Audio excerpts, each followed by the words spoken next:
And welcome back to Myths, Monsters and Mullets, the show where the strange, the unexplained, and the weird take center stage, and where the people behind the encounters matter just as much as the encounters themselves. We're not here just to talk about what was seen. We're here to understand who saw it, how it changed them, and why it still matters. Before we dive in, a quick shout out to our supporters over on Patreon. If you want to help keep the show independent, ad-free, and unapologetically weird, head over to Patreon. You'll find members-only episodes, early access to the public episodes, and bonus material you won't see or hear anywhere else. If you've had an encounter or something weird that you've never been able to explain, I want to hear from you. Email me at mythsandmullets@gmail.com. That's mythsandmullets@gmail.com. Your experience could be featured on a future episode. Don't forget to mark your calendars. June 6, 2026. I'll be speaking at the Arkansas Cryptid Fest in North Little Rock, Arkansas. If you're into cryptids, folklore, and listening to great speakers, that's where you need to be.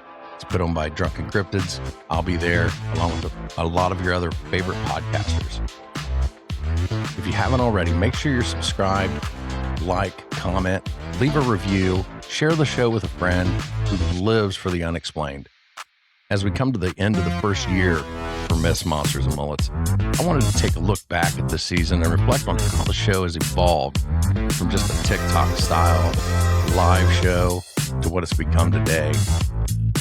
As you know, I don't have a co-host, so I invited Alan from Nevermore Hollows to come help me celebrate what has been an amazing first year.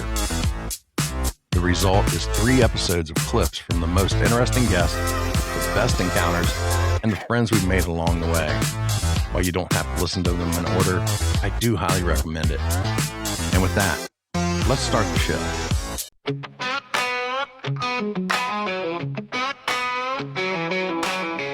Out in the woods, shadows creep slow. Footprints deep where no man should go. Cold winds howl through hollers and brooks.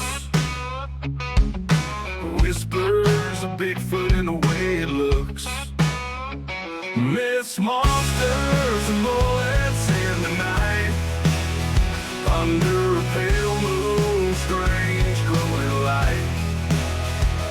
Truth out there like a blade it cuts. Myths, monsters, and mullets run amok.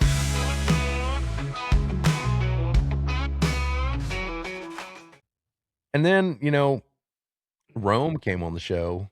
We tried to do a live on TikTok. And when he started telling his encounter, things started going crazy during the live. Okay. He came on to tell a UFO encounter. Yeah. And once he started talking about it, TikTok started acting up.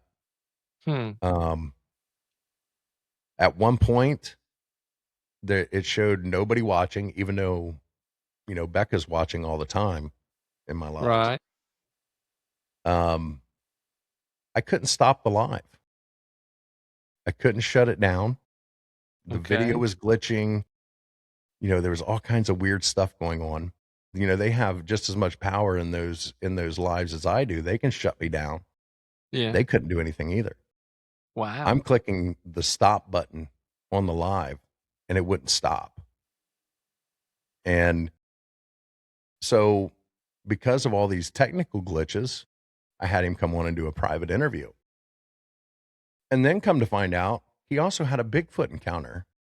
Yeah, right. So he ended up being 2 episodes, and both of them really, really good episodes. One was eye to eye with Sasquatch, where he saw the creature while he was driving his truck. And the other one was UFO at Fort Carson.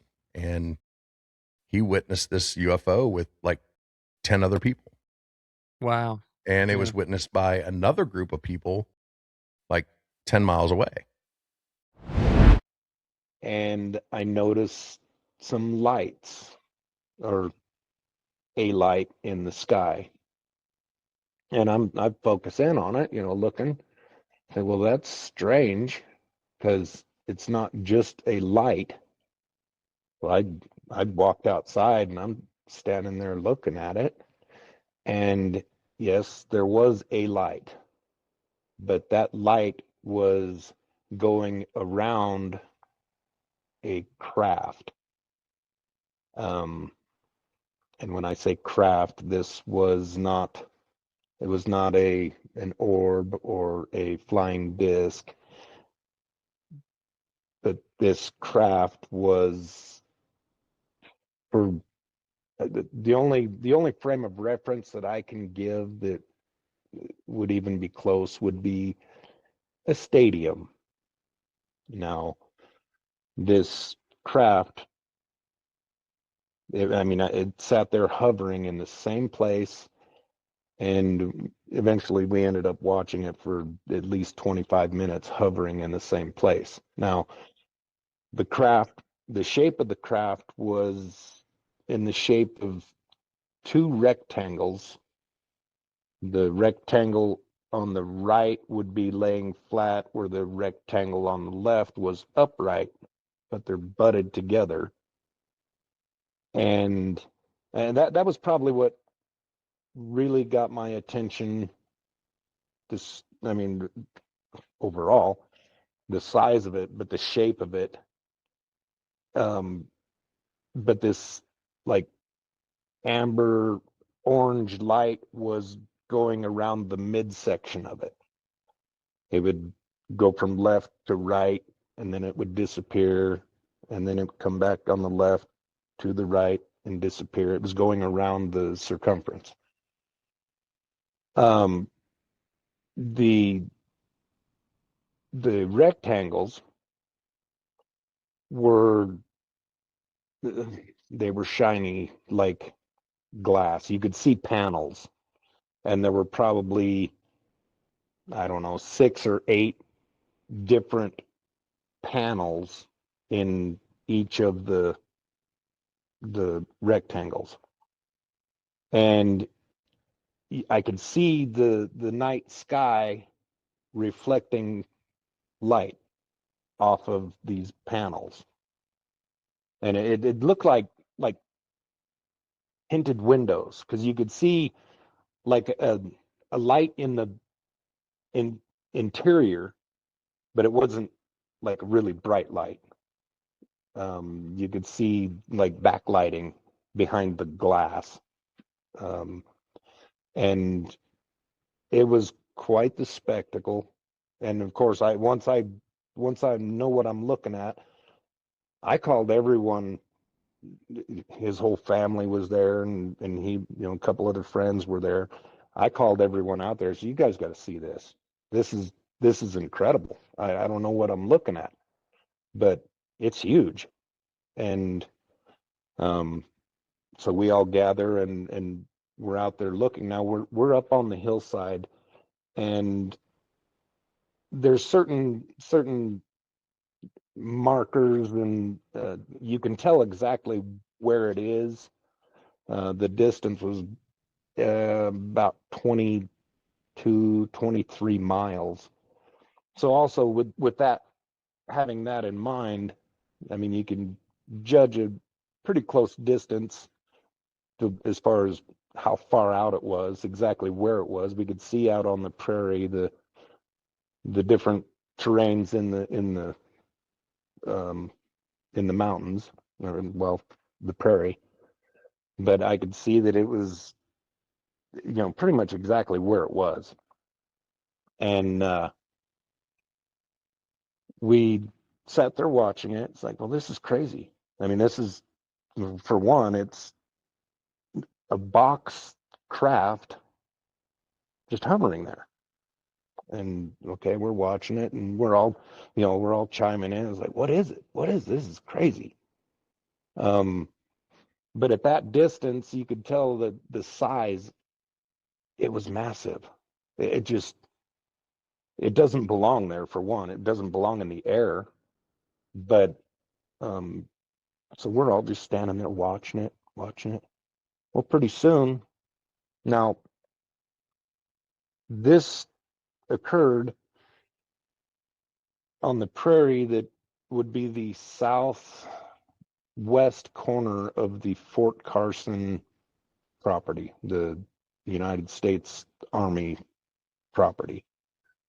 And there's a ridge to the north that would go out onto their training grounds. And this is probably, I want to say, 20 miles from the actual base, but they own a massive stretch of property through there. But just to give you an idea, it's about 20 miles from the base, and we're sitting there watching it. And I don't know how long this craft had been hovering there. I noticed it, and it had been there. So um, I have other stories that tie into this that'll tell me a little more. But so we're watching this craft hover, and we're thinking, we're all thinking this is really cool.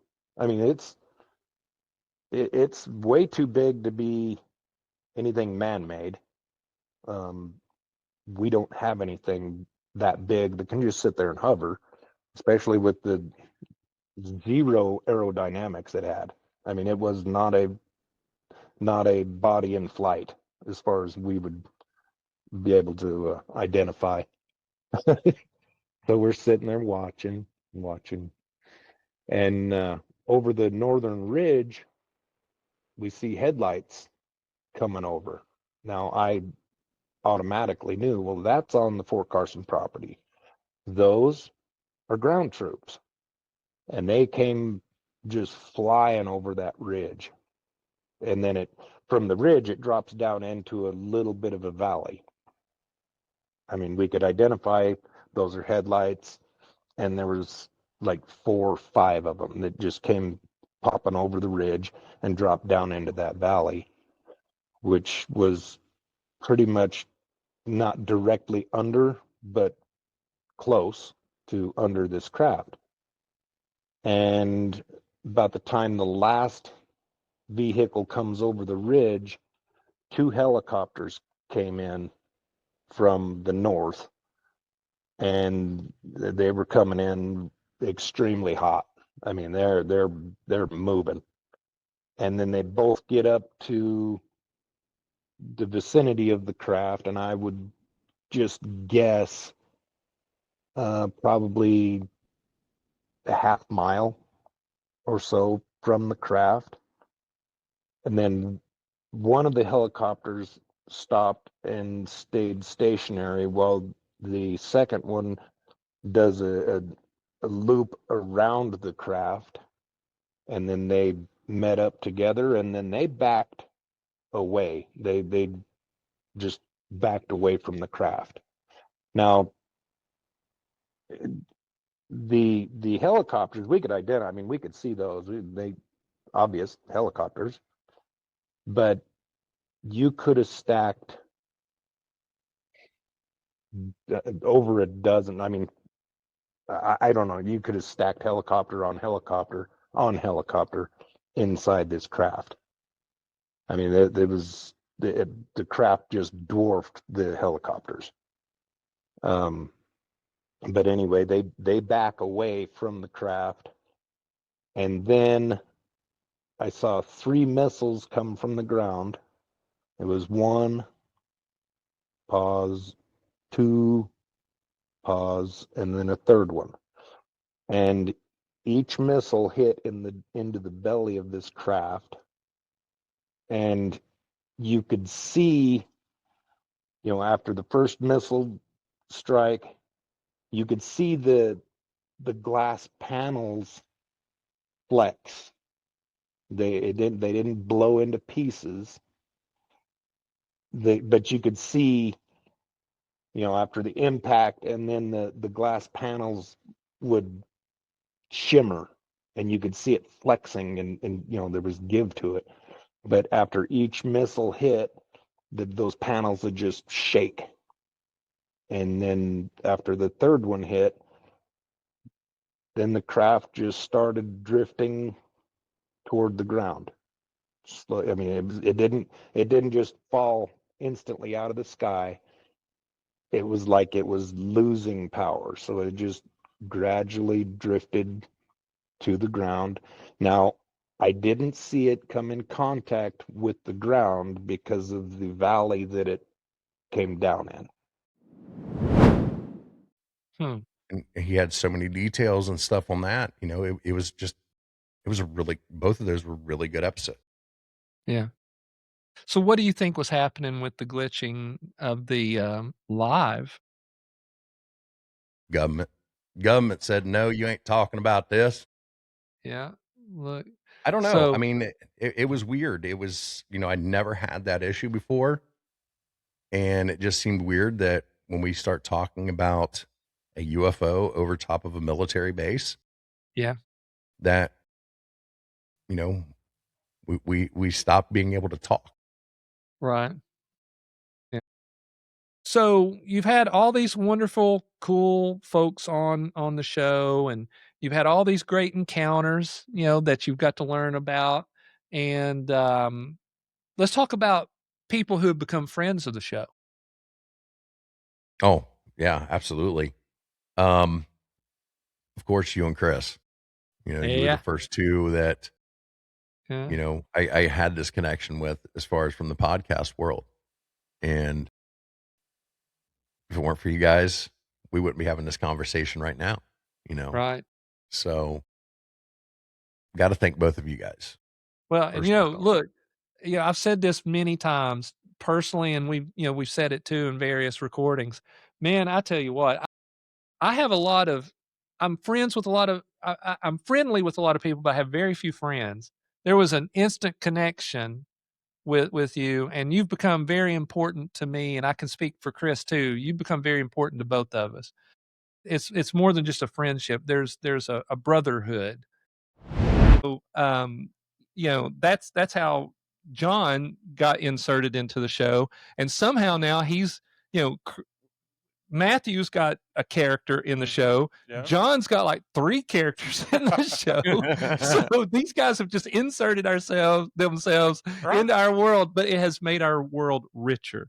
Oh, yeah, yeah. Appreciate Both that. both You fi- know. both with fiction and real life. Oh, yeah. I mean, I call Matthew a lot, you Yeah. know, and we just talk crap. And but Now you my know, headset but sucks, so it's hard to hear me at work. yeah. But now it's hard to hear me at work too. But it's cool because somebody at work said something about Bigfoot, and I went, well, I know a couple guys who go hunting for Bigfoot, and they go, Yeah. I was showing pictures of both John and Matthew's expeditions Yeah. recently to people at work, and they're like, "You are the coolest guy ever." I went, "No, I know the coolest no, guys I ever." know cool guys. I I'm not. I haven't been cool in a long time. Yeah, but it was cool You when do I'm ghost hunting. Matthew does Bigfoot hunting. yeah. I'm know. doing the ghost hunting here soon Yeah, at the Telly house. Don't tell me nothing about it. We Right, won't. right. Because I'm going So into so Telly house blind, which I'm in despair. So I'm going into it blind, and I don't want to, I've been in plenty of paranormal encounters, plenty of, ghost stuff. But normally when you go into it, okay, this house, there's an axe murderer in here, and he killed everybody in the closet. And if you listen, it's right there, So I don't want to know anything. I want you to go in and right. go, I just want to commend you on your Zach Baggins impression. Yeah, That was great. right. You just touched me. Right. So I'm thankful that God, spoke in your ear to reach out to us that day. So Yeah, absolutely. Me too. You know, I know, I mean, I've done it. I've called you guys when there was an issue yeah. and no questions asked.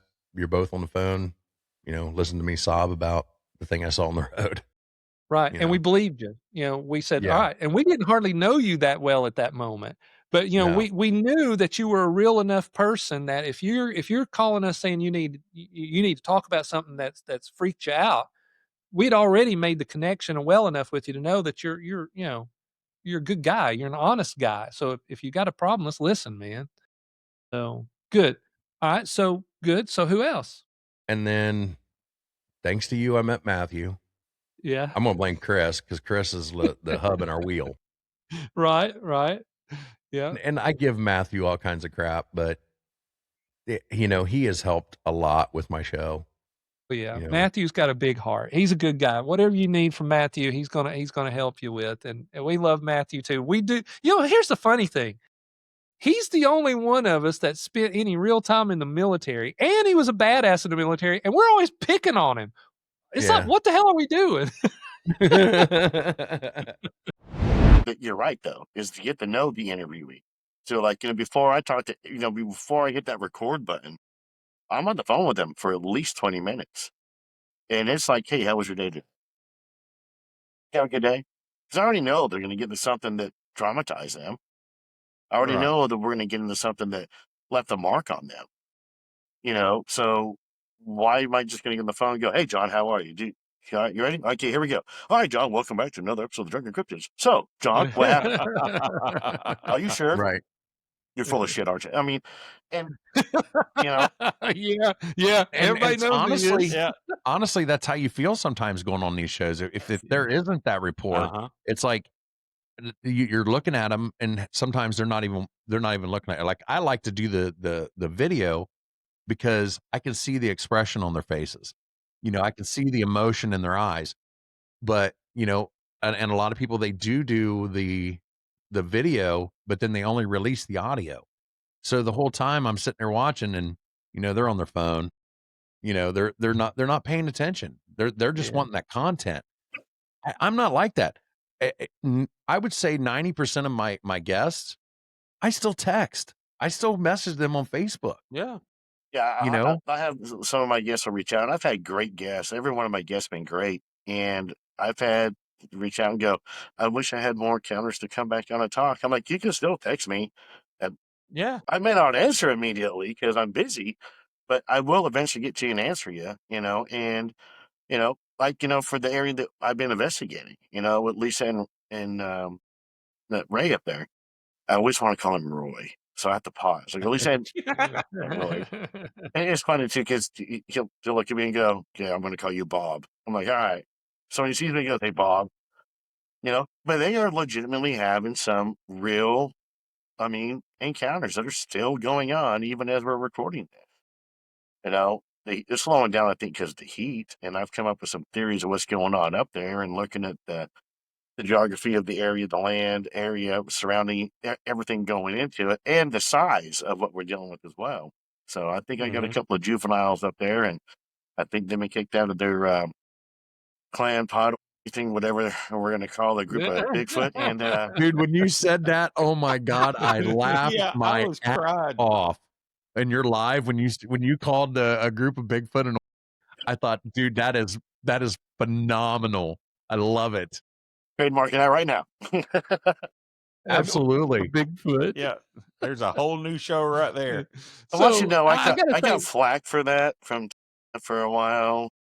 Just for I think we went to my parents later on, and I brought it up. She goes, so she was Googling. She's trying to Google what you call the group, and they're like, big feet. I'm like, no, we're going with the feet. And my dad's laughing. Right. He was laughing through the whole entire thing. I love it. You need to trademark it, make shirts. You got to have merchandise with that. We do spend a lot of time picking on Matthew, but you take a lot of it too. Yes. Yeah. Like what you said in that text thread today, I was like, oh my God, did he go there? And we won't talk about this on the air. Right. But then going back to TikTok, I met the guys from Chumming with the Spirits. It started with OG, and then JD and Larry came in, and now they've kind of become part of our little circle of podcasters. And again, I know I can text one of them guys anytime, and they're going to help any way they can. Right. And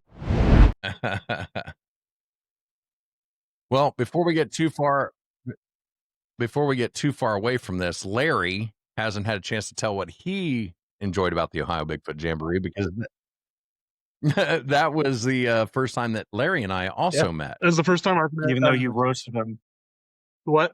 That wasn't the first time that John's ever roasted you, though. I did that first time I met yeah. Larry on his show. First 2 minutes. But no, yeah, Another video we can't promote. just the sheer fact of getting to meet everybody that we've collaborated and talked to over the course of the past year was worth the trip 1,000 times over to me. My arms were sore the day of the event from pounding poles into the ground. Yeah, that was fun. But whatever, you guys.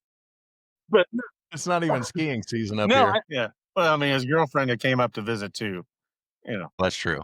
That's true. I would say the biggest thing for me that I got to see was when I was sitting and watching Matt give his presentation and I was filming it for him. And the people that were there and asking questions, and Joel was there. He just wandered in because he wanted somewhere to eat and ended up staying for your presentation, which I thought was pretty cool. And just your guys' discussion afterwards, it was kind of heartwarming to see that people from different facets of life coming together and listening to someone talk that has something new to share, like you said, and they had questions, which I was pretty impressed with. Because I mean, after your presentation, I could see some of their eyes, and they were like, "Well, crap, I never thought of it that way before." So that was my favorite part. on Myth Monsters and Mullets, I have there's two answers to this question for me.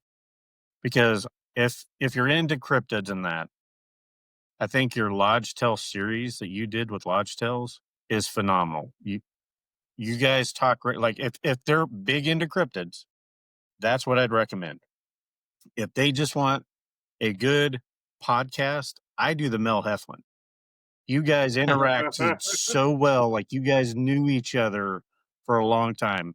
The spontaneity, I mean, I thought that was a really good one that anybody could watch. They don't have to be a cryptid or paranormal or whatever. You guys did a great job on that one, and that's one of my all around just fun ones. Yeah, the naked paranormal. It's for science, you know. That should be a T-shirt.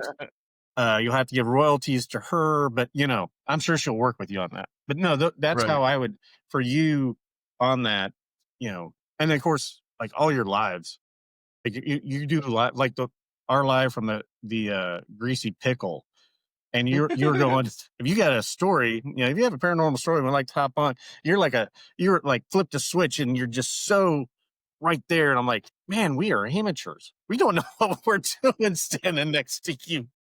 How do we get this many people? It's like, no. I love it. I absolutely love that, you know, this whole podcast community is so willing to accept new people, you know, because when I met you and Matthew and JD and all them, I literally had less than 50 subscribers on YouTube. And, you know, everybody's like, hey, yeah, this is what you need to do. You know, here to help, here, come on my show and we'll get you out there. And Yeah. it's freaking great. I love It it. is. I love Is it not? I say that all the time.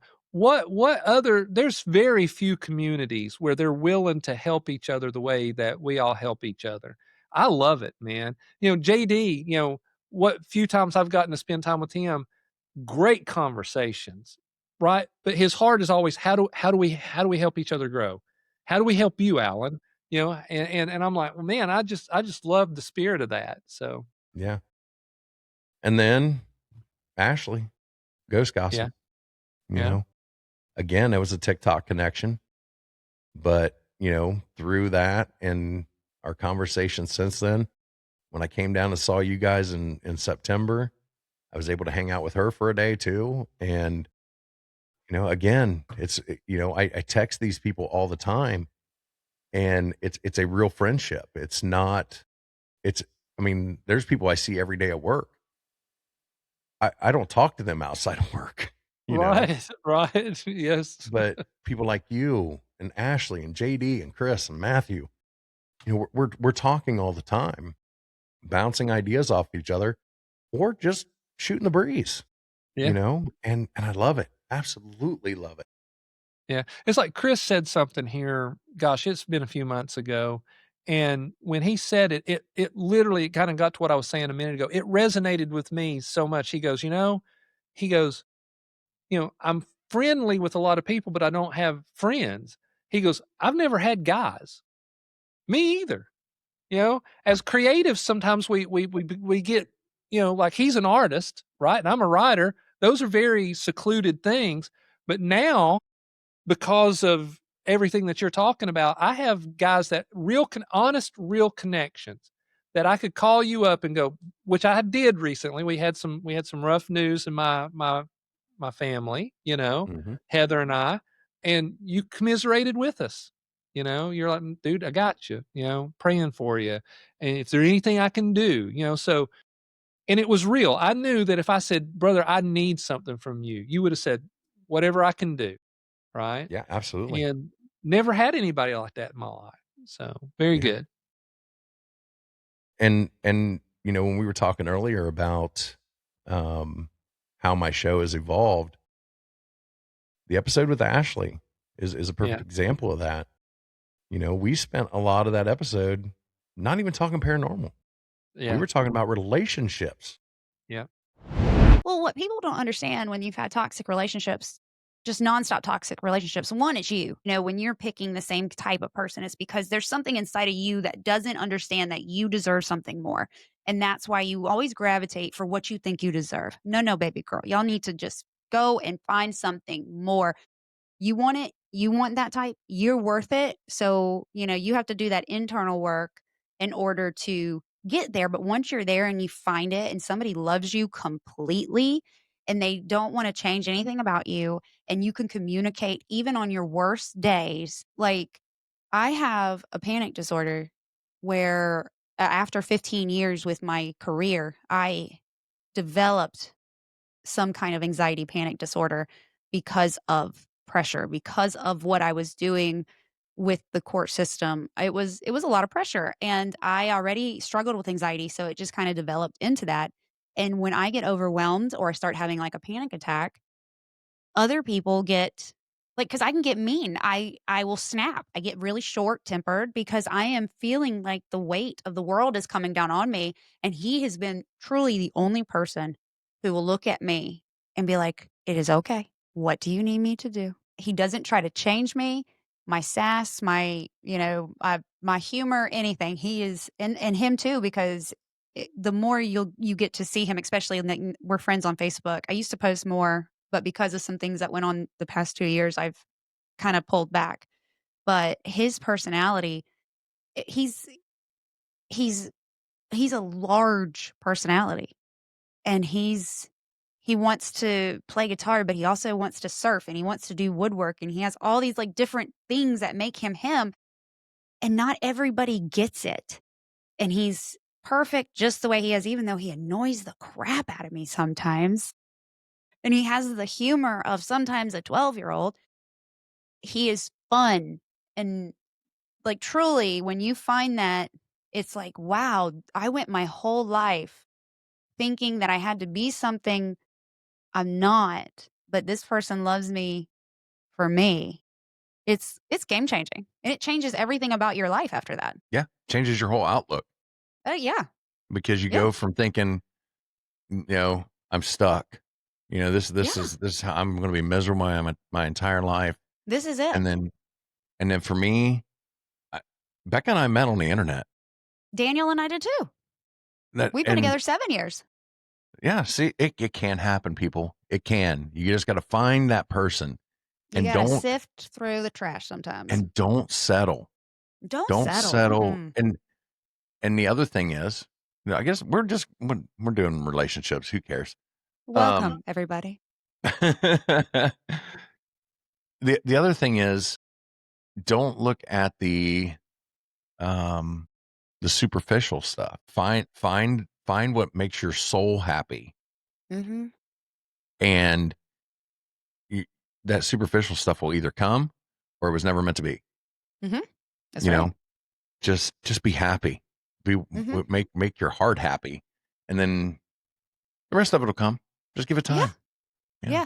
Exactly. Exactly. And, I worked on myself before we met and I found, my voice again and, you know, all these weird things about me, like that he had to learn about, like the sensitive, the paranormal, the spirits, the stuff like that. He learned as time went on and he didn't think, okay, you psychopath. He was like, okay. And if I'm talking to a house spirit and he's like, he walks in, he's just like, sup, like it's supportive. When somebody supports you regardless, like he supports my delusions, just like this studio right here. Feel you. I feel you. I have my entire room here. It's like my little man cave inside the house. Yeah. She didn't even force me outside the house. We have an extra bedroom. She goes, here, that's yours. Do what you want with it. Oh, I love that. And She is such a sweetheart. she is. She is. That's what I like. I just like the organic conversations that I have on my Yeah. show. Yeah. All right. So, John, we've talked about the friends of the show. I got to tell you, one of the things that you have become my idol, okay, is how do you get these scream queens onto your show, man? All of them are pretty. All of them are talented. All of them have great, great stories to tell and little nuggets inside of, what the process looks like. So let's talk about the scream queens. How did you get these folks on to your show? Well, it all started with Ia, which fortunately I used to work with Ia. And when I started the podcast, I'm like, I kind of would like to talk to some, horror filmmakers. And she is. So I just shot her a message on Facebook and said, hey, what do you think? I bring up the video, I'm watching it, and I see him talking to his mom on the couch. And then he gets up. Well, no, you can hear the knock clear as day. You hear a knock, knock, like 2 knocks on the door. You hear wood. You hear knock on wood, clear as day. And then I see him walk to the door and open the door, and there's no one there. And he looks so confused. And he sits back down. His brother had just died. Like, I got goosebumps again talking about this, man. Wow. And here I am again in a hotel room by myself in another town, and I've just watched this video that is clearly proof of his dead brother visiting him. I mean, what else would it be? What else would make that sound? There's nothing. Like, we've got a storm door that latch is closed, so nothing could be hitting the door at all. So it knocked on the inside door It from knocked the on the outside. inside door. Yes. That Oh, was the wow. super creepy part about it. Nothing could hit that door because of the storm door. And it wouldn't be the storm door because I also looked for any shadows to see, because if the storm door opens, you'll see a shadow across the curtain on the door. Nothing. So that didn't move. There was Wow. no way anything could have knocked on that door. To this day, I'm like, it was your brother. It had to be. There's no way. Like, and like we talk about it all the time. Like, and Joe, who usually doesn't believe in that kind of stuff, is without a doubt, it was my brother. That's what he says. But it was, if I didn't, even with the other things with watching or making movies, if I didn't believe in ghosts then, I sure did after that. That was Right. sealed the Right. deal. Whew, yeah. Wow. And like now you have that video that proves it. And then you have the psycho killer thing with EVPs and weird lights and everything else on there. Wow. Yeah. I mean, that's the kind of proof that people go to these haunted places to try to find, and you just got it by accident. She came on, and I loved that conversation because, again, it was one of those organic, let's just see where it goes. And we learned a little bit about the film industry. We learned about her movies, and we found out she has some paranormal encounters, Right. Found out she peed in a hole and made her husband crawl down into it. I remember hearing that when I was like, "Oh my gosh," and she didn't tell him right till after it was over. Was that right? Is that the way I understood Right. it? He found out later on, but and then still married her. So Right. Yeah. So one of the things I got to tell you is not only did you get the Scream Queens on there, because you and I we love horror, right? We love B movie horror, right? And there's just something magical about a B movie that knows it's a B movie and plays with the concepts, and it always comes with pretty girls and a little bit of nudity or whatever. But here's the thing that gets me. Every episode that I've listened to where you've had a Scream Queen on there, you've somehow brought up nakedness. I'm like, how are you so bold to get to that conversation? the most recent episode with one of these horror actresses was Kelsey Livingood. And I've watched several of her movies. Yeah. And that it's a common theme in these movies is right. the nudity. So I mean, you kind of you try to dance around it a little bit, but it's a part of the movies. So Right. it kind of It seems organically like comes fair up. game. Yeah, it seems Yeah. like fair game, right? Yeah. Do we want to talk about that one? Sure. So like I said, it was like 2020, middle of COVID. We're all kind of wearing masks or, weird shield things. The Clown Motel, for those that don't know, it's in the middle of the desert. I mean, middle of nowhere. It's built right off of an 1800s cemetery. Very real cemetery. All the graves are falling in because they didn't concrete them back then. They were just boxes. And so they're kind of all falling in. And I think the motel was built in the 70s. I could be wrong, but I think it was built in the 70s. And it's so old they don't use the beeper key cards. They use actual physical keys that you have to put in and turn to lock and unlock your room. My room kept locking itself on its own. I just kept leaving my room unlocked because we were going in and out of there so much. Why lock? I mean, we were all right there hanging out, Right. so it kept locking itself. It can only be locked with a key, so What? right. So we were dealing with that most of the week that we were there, and so we finally just propped the door open with something in front of it because we were tired of having to go to the front desk and get the extra key to unlock the door. And so we finished our filming there. I turned the key in. We were in room 111. I don't know if that has any significance to anyone else, but that's the room that we were in. And so I turned my key in and we leave. So we don't go straight home. We went to another location and filmed for another week.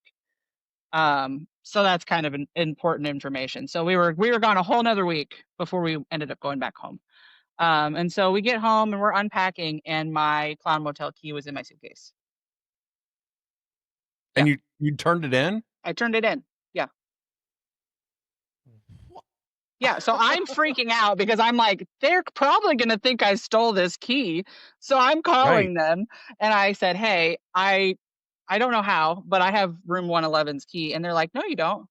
We have it here." And I said, "Well, I also have it." So Holy cow. yeah, and so I still have it. It sits on my altar and I don't touch it. It lives there. It's going to follow you for the rest of your life, it sounds like. Probably. Probably. Wow. Yeah. And the reason I was able to meet Kelsey was because of, I'll come out and say it, my favorite interview of the year. Yeah. Mel Heflin. Yes. Yeah. Look, she's so animated, right? And she's so engaging, and when she laughs a lot in there too, so that brings you in because you just kind of you fall into it there. But some of her stories, like what you're saying with being on the inside and listen to how she got into some of these roles. Eh, some of them is almost like just, hey, you want out of the blue, some dude she's never heard of. You want to make a movie? Sure, let's make a movie. Almost like a bad idea. What kind of movie we making first, right? But yeah, she I loved listening to her talk about her experiences in that whole realm. Yeah. And then, at one point during that interview, it got kind of dark and it got kind of deep. And I had to change the subject because, it was going to a place that I, wasn't that I wasn't comfortable with. I just didn't want to make her uncomfortable with. Right. Yeah. She seemed to handle it well, as you were getting into it. I mean, from what I could hear going into it, Yeah. because you edited that stuff out though, didn't you? No, Yeah. there was very, very little editing done Okay. to that interview. Because I was thinking you might have cut some of it out. But I seem to think that she handled it well. Yeah. I think the only thing I edited in that entire video, there was a couple times where she was looking stuff up and it took, a couple minutes or whatever. I Yeah. just cut that part. Right. 90% of what you see on my show is what happened during the interview. Now, if Gotcha. a guest requests something to be cut, one of the things I did cut from that video, Yeah. we bleeped somebody's name. Gotcha. And Yeah. that was one of the things she requested, and I have no problems doing that. Sometimes when I get a guest and it's audio only, that may not even be the real name, Right. because they Yeah. want to keep their identity a secret. Gotcha. So, but with that interview, um, you know, especially there at the end, that was method camp, Yeah. with Mel, and it's science. Yeah. Right. That's right. Yes. When you said you got to do it for science, that cracked me up. Right. You said there was a second pilot that you did. Yes, and that was with my girlfriend Brandy and her boyfriend at the time. And it was basically, okay, you're gonna laugh. But there's science to this, okay? There's science. There's I like studies. science. It's called Naked Paranormal.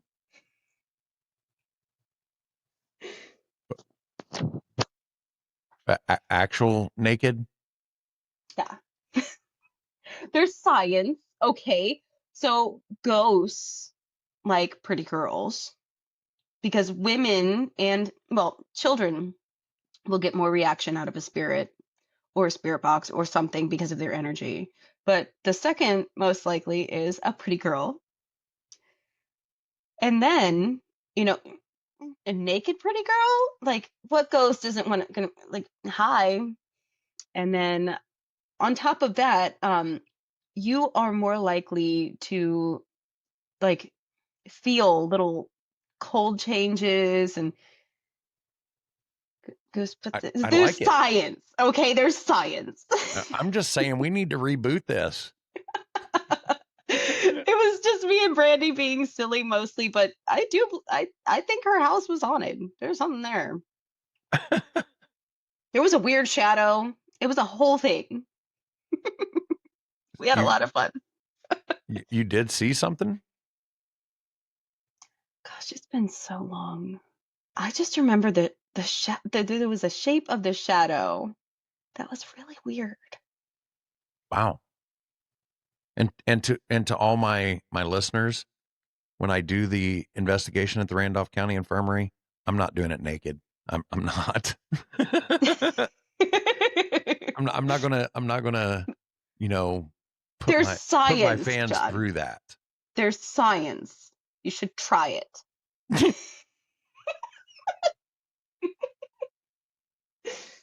Okay. Mel said I have to do it naked. Let me ask my wife about Do it this. for the fans. It's for science. It's for There's science. No, YouTube, don't take down my video. It's for science. There's studies and stuff. I heard it from Mel. That's all I needed to hear. That was good enough for me. Oh, wow. Holy cow. We've been doing this for almost an hour. I'm easy to talk to, I've been told. Apparently, when you're having fun. Time flies. Science. Science. It'd probably be like 2 hours if we'd done this naked. It's science. Science. Okay, but this is a kid's show, or this is supposed to be PG. Let's. I don't know why people put up with me. Well, I mean, you are easy to talk to, so that's probably why. So, Yeah. In that episode too, one of the things she was talking about doing voice acting, and she was talking about, I listened to it and I didn't like the way I said my R's, right? And I lost it when I heard that. That may not be funny to everybody, but for what I do, so many times I'll listen to it and I go, I don't like the way I said that word. And I have to go back and I spend so much, and that's what she was getting at. She goes, I do so much time editing it. At some point you have to go, you know what? It is what it is. Right. Yeah. And I'm just Yeah. going to release it to the world. But like you said, I didn't realize when they did the, when they read the books, when they were narrating the books, I didn't realize that they did their own editing. Yeah. Yeah. Because That when you forward. see those ads and stuff, and it's like, well, that sounds like easy money. Well, hell no, not if I got to do 40 hours worth of editing. That's what I was thinking. Because I thought about reaching out, but when I heard that, I was like, nah, that ain't on my, already don't have enough time in my life to do what I want to do. So, Right. yeah, I found that interesting. Yeah. Now, having Mischief the Clown on there too, right? The girl who Yeah. played Mischief, right? Now, look, one of the things I texted you this. My favorite quote from that was, "I'm being covered in blood is my happy place." I was like, "What a line!" And I've got this list on my phone of story ideas, right? That became story idea number 1,214. Just that right there. Blood is my happy place. What kind of story, what kind of character would go, that's my happy place? So there's got to be a Nevermore Hollows character in that. But that was such a great line, and that's what, when I was driving down the road, I was listening to that, and I was like, what a great line. And I was laughing too. So if anybody had been, I was the only one in my truck. So if anybody had been looking at me, they'd have thought, this guy's lost his mind. Well, and I hope that when people watch my episodes, they are able to laugh every once in a while, because that's me. That's my personality. Well, I That's think what they I are. try I to think, bring to it. yeah, I think they would, because, I laugh because it's funny. So, I think it's going to resonate with anybody. You come across well in it. So how many Screen Queens have you had on so far? 3 this year, and I've already started scheduling from next year. Yeah, good. At one point I reached out to you and said, "Throw me a solid, man. I want to get so many Screen Queens on my show." And you're like, "Hell no, they're all mine." Yeah. Yeah. It's my thing, man. All right, I got a great question for you. Okay. Is there a dream guest that you would like to someday have on your show? Bruce Campbell. Yes. Oh my God. Look, dude, if you get Bruce Campbell, if you don't let me at least have a backstage pass for that, I'll shut up. I won't say anything. I just got to be able to go, just put me on the screen so I could go, I was on a podcast with Bruce Campbell. Yeah. If anybody's listening and they have connections to Bruce Campbell, Yes. I might even quit my podcast after that. That's right. It's a highlight. Look, we are huge. We're fanboys of Bruce Campbell. Big time. Absolutely. Absolutely. Yeah. All right. Well, I tell you what, should Nevermore Hollows ever get, make it to Hollywood, my goal is to have him in the show. He might make a good Sheriff Mosley, right? Yeah. But he already played a sheriff in Hysteria, which was a great Yeah, I show. I love can't believe that they canceled show. that show. Was so freaking good. And Yes. but I was driving down the road the other day and I was thinking, Bruce Campbell is Mosley. And I was like, but would he turn it down because he's already, attempted that? But anyway. Yeah. But yeah, so that would be a huge check mark off of my bucket list is to meet Bruce Campbell. Right. I mean, he's the king. Yep. Well, John, look, brother, I've enjoyed watching your journey. I'm glad that you've become part of my journey as well. And, it's been a blast talking about how your show has evolved and talking about the how you've made it into this a way to make connections with people on a deeper level.